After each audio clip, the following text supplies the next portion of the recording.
Akhirnya terjawab sudah alasan kenapa tak ada sidik jari tersangka pembunuhan ibu dan anak di Subang pada mobil Alphard.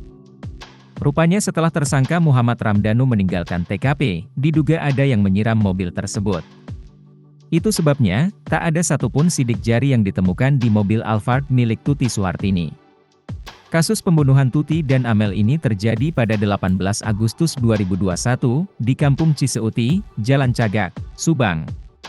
Dari 5 tersangka kasus Subang, polisi baru menahan 2 yakni Yosef Hidayah dan Danu. 3 tersangka lain yakni Mimin, Arigi dan Abi Aulia masih belum ditahan.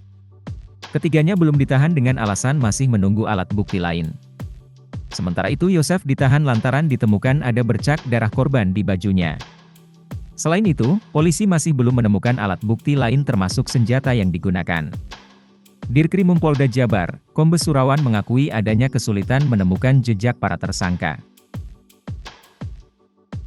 Memang saat pertama kali ditemukan TKP ini kita tahu bahwa jenazah para korban ini kan kondisinya basah, kata Surawan dikutip dari YouTube Tribun Jabar, Rabu, 13 Desember 2023. Tak hanya kedua jenazah, kata Surawan, saat itu kondisi TKP juga sudah dibersihkan dengan air. Di TKP sudah disiram dengan air, lanjutnya. Meski Danu sudah mengakui perbuatannya, namun nyatanya tak ada sidik jari Danu di mobil dan TKP. Rupanya alasan tak ada sidik jari tersangka yakni karena TKP sudah dibersihkan. Bahkan menurut Surawan, mobil Alphard yang jadi tempat ditemukannya Tuti dan Amel juga sudah dibersihkan.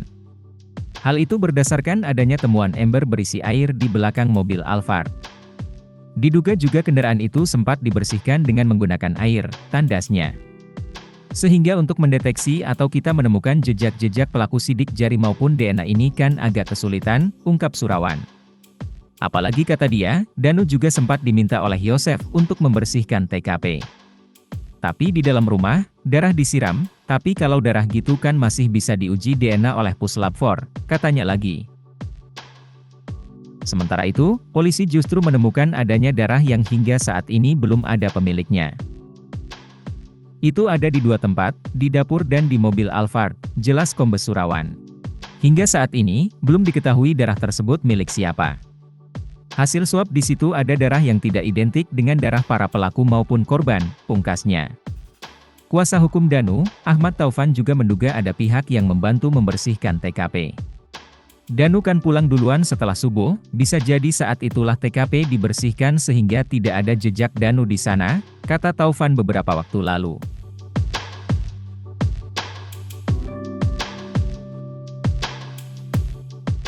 Download Tribun X sekarang, menghadirkan lokal menjadi Indonesia.